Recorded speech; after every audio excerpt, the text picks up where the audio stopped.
Om Swastiastu, Assalamualaikum warahmatullahi wabarakatuh. Shalom, namo buddhaya, salam kebajikan dan salam sejahtera untuk kita semua. Perkenalkan kami dari SKDB 4. Di sini kami akan mempresentasikan hasil studi proyek kami dengan judul hipermetropia. Berikut adalah nama anggota dari SKDB 4. Perkenalkan, nama saya Komang Centika Putri dengan dikirim terakhir 008.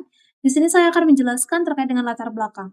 Hipermetropia atau farsighted adalah gangguan refraksi di mana cahaya difokuskan di belakang retina sehingga penglihatan dekat menjadi kabur.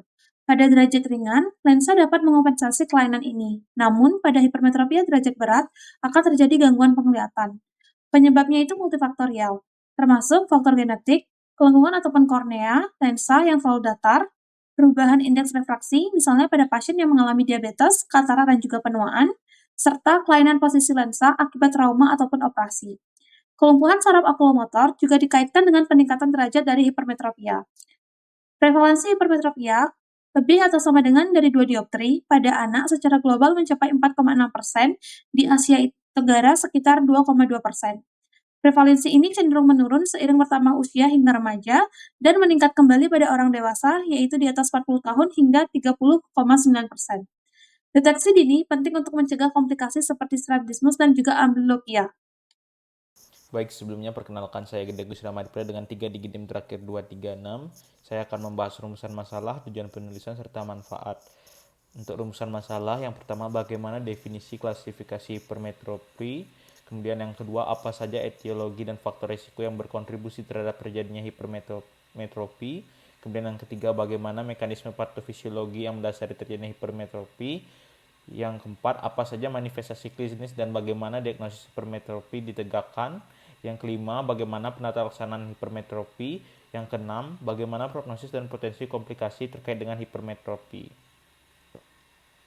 Baik, selanjutnya tujuan penulisan. Menjelaskan definisi dan klasifikasi hipermetropi secara terperinci. Yang kedua, mengidentifikasi etiologi dan faktor risiko yang berkaitan dengan kejadian hipermetropi.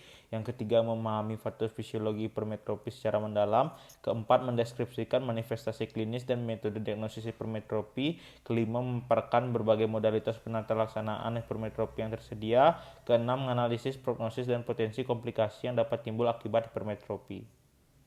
Baik, selanjutnya manfaat penulisan. Yang pertama, manfaat bagi penulis. Diharapkan penulisan student project ini dapat menambah pengetahuan dan pemahaman penulis terkait dengan definisi, klasifikasi, etiologi, patofisiologi, manifestasi klinis, diagnosis, penata laksanaan, prognosis, serta komplikasi hipermetropi. Untuk manfaat bagi pembaca, diharapkan penulisan student project ini dapat memberikan wawasan kepada pembaca mengenai berbagai aspek penting dari hipermetropi, mulai dari definisi hingga penata laksanaan secara menyeluruh. Selanjutnya di sini perkenalkan, nama saya Umi Hanik dengan 3 digit NIM 142. Di sini saya akan menjelaskan terkait definisi dari hipermetropia dan juga klasifikasi hipermetropia berdasarkan peran akomodasi dan juga berdasarkan struktur dan fungsi dari mata. Baik, untuk hipermetropia atau farsightedness atau yang biasa dikenal dengan istilah rabun dekat merupakan kelainan refraksi akibat sinar cahaya paralel yang datang dari tak terhingga difokuskan di belakang retina tanpa kemampuan akomodasi dari mata.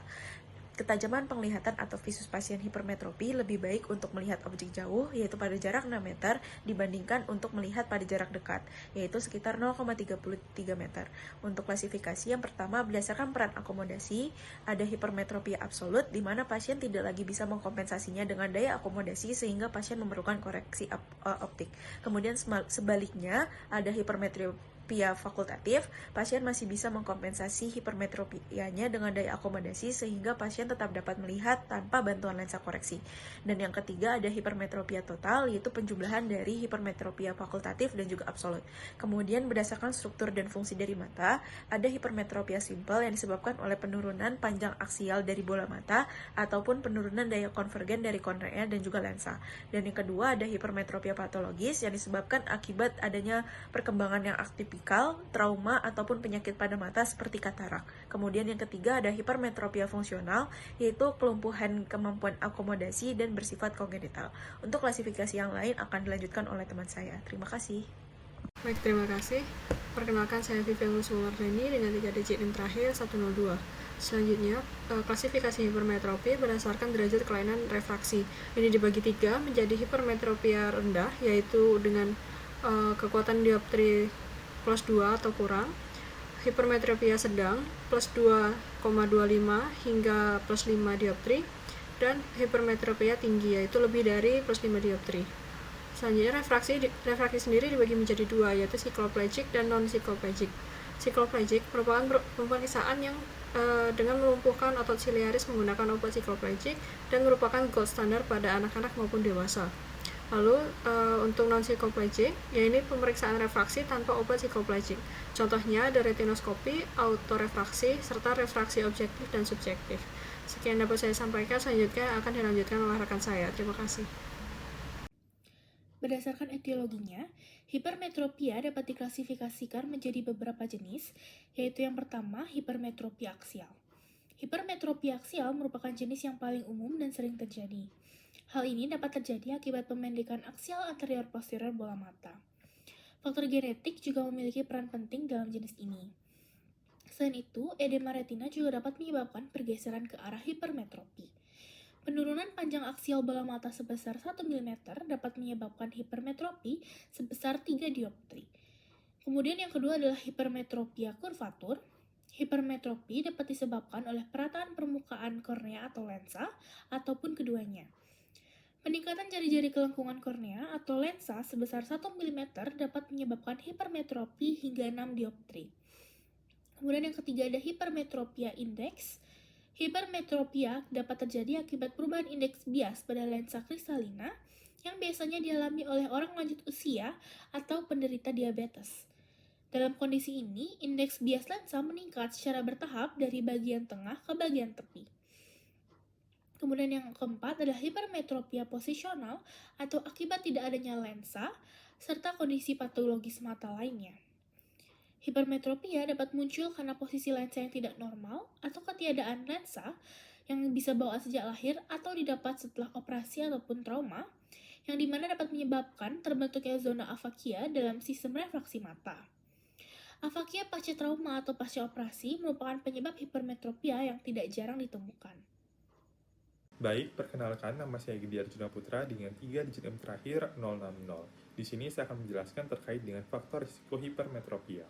Terdapat beberapa faktor risiko yang dapat meningkatkan kemungkinan terjadinya gangguan ini. Faktor genetik memegang peranan penting, di mana riwayat gangguan refraksi atau strabismus pada keluarga dapat meningkatkan risiko hingga 54%, terutama untuk hipermetropia sedang berat. Kondisi ini umumnya berkaitan dengan pemendekan panjang aksial bola mata. Selain faktor genetik, kebiasaan ibu yang merokok selama kehamilan juga sangat berpengaruh. Merokok dapat meningkatkan risiko hipermetropia sebesar 28% untuk hipermetropia ringan sedang dan 64% untuk hipermetropia sedang berat. Paparan rokok dapat mengganggu perkembangan kontrol mata janin melalui pemendekan aksial length dan penurunan kelengkungan kornea. Dari sisi ras atau etnis, prevalensi hipermetropia lebih tinggi pada anak kulit putih non-Hispanik dan Hispanik dibandingkan anak Asia atau Afrika Amerika. Pada ras non-Hispanik kulit putih, risiko ini terkait dengan panjang aksial bola mata yang lebih pendek, sedangkan pada ras Hispanik, kelengkungan kornea yang lebih datar menjadi faktor utamanya. Perkenalkan, nama saya Ayustia Marfatil Aziza dengan 3 digit NIM terakhir 128. Di sini saya akan melanjutkan terkait dengan patofisiologi dari hipermetropia. Jadi hipermetropia ini adalah kelainan refraksi di mana cahaya yang masuk ke mata tidak jatuh tepat di retina, melainkan di belakangnya, terutama saat mata dalam kondisi relaksasi atau tidak berakomodasi. Hal ini biasanya disebabkan oleh karena panjang aksial bola mata yang terlalu pendek, atau karena adanya daya bias sistem optik mata, yaitu kornea dan juga lensa, terlalu lemah atau datar. Akibatnya, penglihatan dekat akan menjadi buram. Untuk mengatasinya, mata akan melakukan kompensasi dengan akomodasi, di mana otot siliaris akan berkontraksi sehingga lensa menebal dan daya bias meningkat. Hal ini memungkinkan bayangan difokuskan kembali ke retina, sehingga visus akan menjadi jelas, terutama pada anak dan juga dewasa muda yang memiliki cadangan akomodasi yang cukup. Namun, penggunaan akomodasi secara terus-menerus dapat menimbulkan keluhan seperti astenopia, yaitu mata lelah, tegang, atau pusing. Seiring dengan bertambahnya usia, kemampuan akomodasi akan menurun secara fisiologis dan dikenal dengan presbiopia. Akibatnya, hipermetropia yang sebelumnya tertutupi oleh akomodasi akan muncul secara nyata dan menyebabkan keluhan visual. Baik, perkenalkan saya Belona dengan 3 digit yang terakhir 034. Di sini saya akan menjelaskan mengenai manifestasi klinis dari hipermetropia. Yang pertama itu ada simptomatik pada anak dengan akomodasi baik, otot siliarisnya mampu kompensasi kelainan ringan. Yang kedua ada isotropia, yaitu mata juling ke dalam dengan akomodasi berlebihan memicu refleks konvergensi. Yang ketiga ada astenopia, yaitu mata lelah, berat, sakit kepala frontal, terutama saat melihat dekat dalam waktu lama. Yang keempat ada penglihatan kabur, terutama objek dekat. Dapat menyebabkan amblyopia atau anisometropik atau ametropik.